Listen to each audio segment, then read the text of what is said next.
you're basically telling God that he made a mistake, because God created you in your mother's womb. He knew you before you were in your mother's womb, right? That's what the book of Jeremiah tells us. So that's why I think this conversation is a little nuanced. And obviously somebody took it and they're like, Cliff Knechtley's a heretic. He's a false teacher, a false prophet. And it's like, well, or how religious your Christian really is he, or correct, or right? By saying that transgender is, and I get his perspective in and of itself. Somebody who is confused, because transgenderism is just a modern word for gender dysphoria, right? Right. That's a medical condition.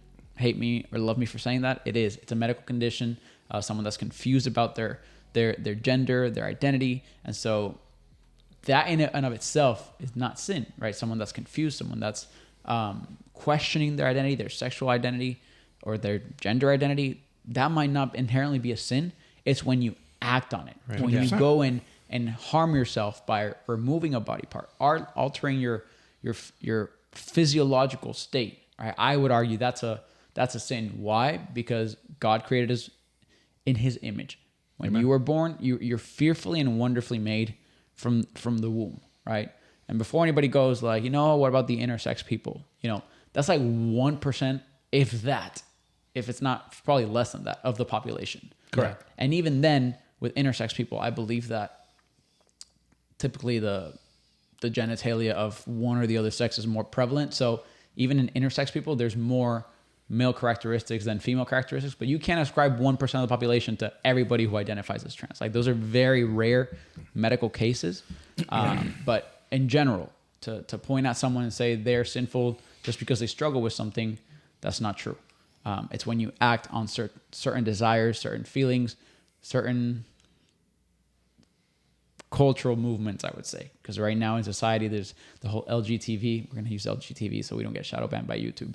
The LGTV movement, they try to push a lot on people. And so right. You have the option, you have the ability to, like a door, you let it affect you or not. Correct. What you have the choice to make to what influences your heart, what influences your mind, I would say. And I agree with what, because that was going to be my take on it as well. Was Ruslan hit it right, the nail on the head, which is, it's the same thing with someone who struggles with same-sex attraction, right? That is not a sin. You can be attracted to the same sex. It's what you do with that attraction. Correct. That's a sin, right? For example, loving or wanting money is not a problem.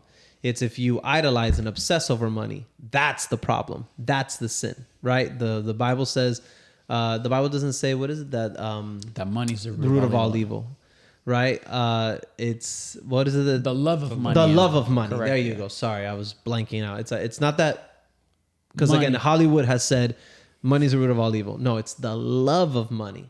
Right. it's the obsession over it. So you can apply that into this, context. It's like, it's not someone like, oh man, I'm a dude, but I think I'm a chick. Like, no, man, that's not a sin, that unfortunately, whether you love or hate us or whatever, you can leave a comment if you want. Mm-hmm. But that is a mental condition, mm-hmm. The people who struggle with their gender.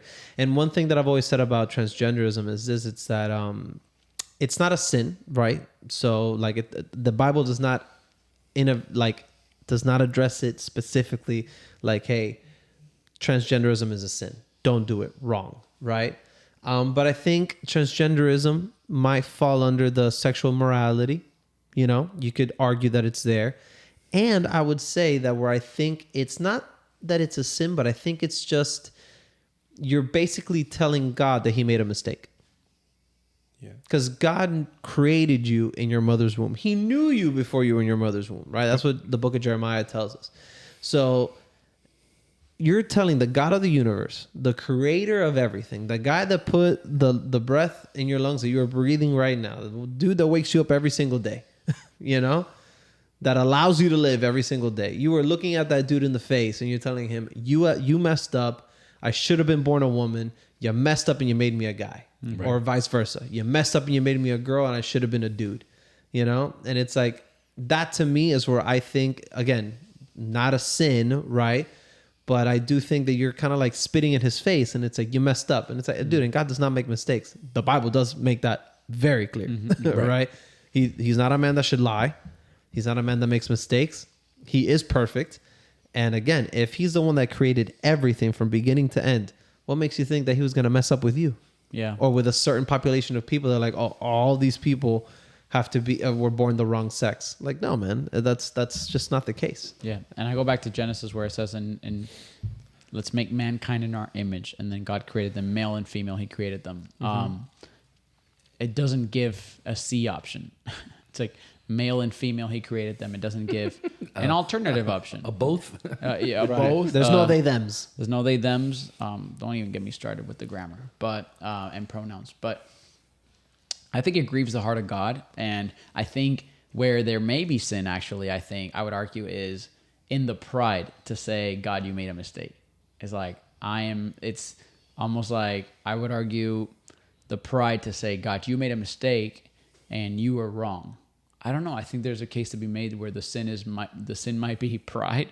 It might be even idolatry, because then you idolize your own self and identity over your worship of God, your trust in God, so instead of trusting God. It's a God. thing that causes so many other sins to pop up. Man, sin always has friends. Sin always comes with friends. Well, who are we to question God? Yeah. Again, yeah, that's what I'm saying. Like, who are you to question God and to tell him that he made a mistake? Right.